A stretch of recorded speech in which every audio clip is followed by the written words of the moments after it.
আশা করা যায় ডক্টর ইউনূস সুষ্ঠু একটা নির্বাচন করবে, যেহেতু উনি একজন গুণী মানুষ, ভালো অভিজ্ঞতা আছে। তা আমরা আশা করি ওনার মাধ্যমে নির্বাচন হলে নির্বাচন সুষ্ঠু হওয়ার সংখ্যা আছে।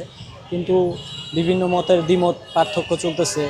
সবাই যদি একমত হয়ে নির্বাচনটা হয় তাহলে অবশ্যই আশা করা যায় সুষ্ঠু হবে। একার পক্ষে তো আর উনি পারবে না, সবাই সব দলই ওনাকে সাহায্য করা দরকার।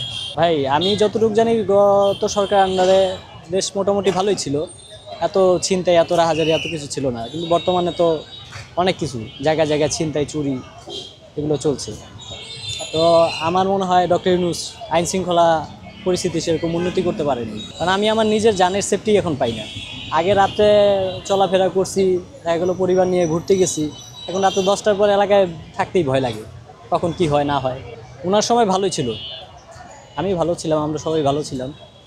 আপনার এত চুরি আহাজারি ছিনতাইকারী এগুলো ছিল না, এখন যে হারে বাড়ছে। মানে আমরা তো চাই ভাই, আমরা সাধারণ জনগণ, আমরা চাই শান্তি। আমরা সারাদিন কাম করবো, রাত্রেবেলা শান্তি মতো ঘুমাবো, কিন্তু এখন সেই সেই সেফটি তো নাই, সেই নিরাপত্তা বোধ করি না।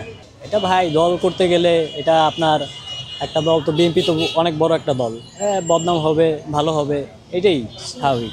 হ্যাঁ জামায়াত খুব ভালো, একজন ভালো, ওনাদের বিরুদ্ধে তো এখন পর্যন্ত কোনো এরকম অভিযোগ পাওয়া যায় নাই কা, বা ওনাদের রাজনীতিও ভালো। আইন শৃঙ্খলা পরিস্থিতি ভালো করুক, মানুষ যাতে শান্তিতে থাকতে পারে, শান্তিতে চলাফেরা করতে পারে। আশা করি নির্বাচন সুষ্ঠু হবে, সব দল যদি একসাথে আসে তাহলে আশা করা যায় নির্বাচন সুষ্ঠু হবে। একসাথে তো পড়বে, আওয়ামী লীগের তো ভোট আছে, এমন তো না যে আওয়ামী লীগের ভোট নাই। ওই লোকগুলো তো আর ভোট দিতে যাবে না, তো ওনাদের তো মার্কা যদি না থাকে ওনারা তো ভোট দিতে যাবে না।